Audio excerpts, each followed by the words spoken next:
যে মাটন আর সামনে মশলাটা এখন ওইটাতে পরে আবার দেবো।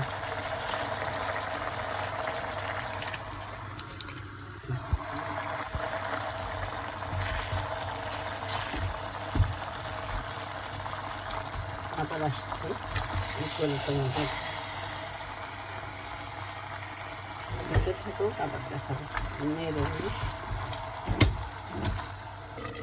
এই পর্যায়ে দেখো অনেক ধোয়া উঠছে।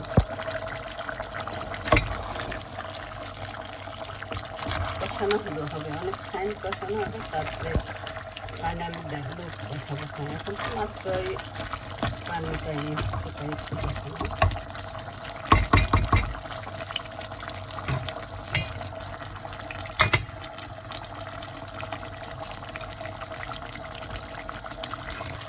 দেখো এখন কষানো মোটামুটি হয়ে গেছে, আরও একটু কষতে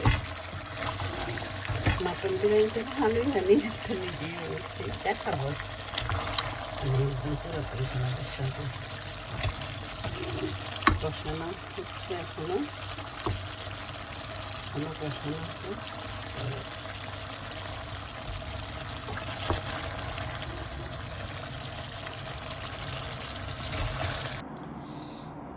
এই দেখো টান টানা টান টান আমার বিরিয়ানি হয়ে গেল। ভালো হয়েছে আপনার ভাইয়ারা, মনে হয় অনেক নাইস হয়েছে দেখতে, তো অনেক নাইস হয়েছে। আমি তুলবো এখন। শোনা বাপ্পা,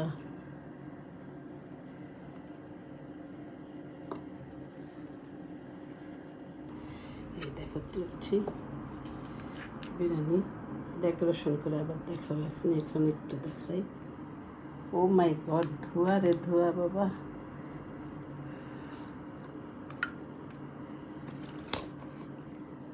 এই যে তুলছি, ভালোই হয়েছে মাটন বিরিয়ানি।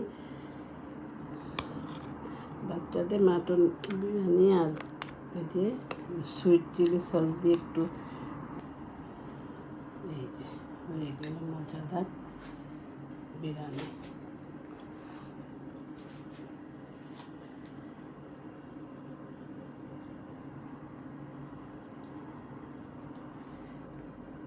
এটা হচ্ছে মাটন বিরিয়ানি।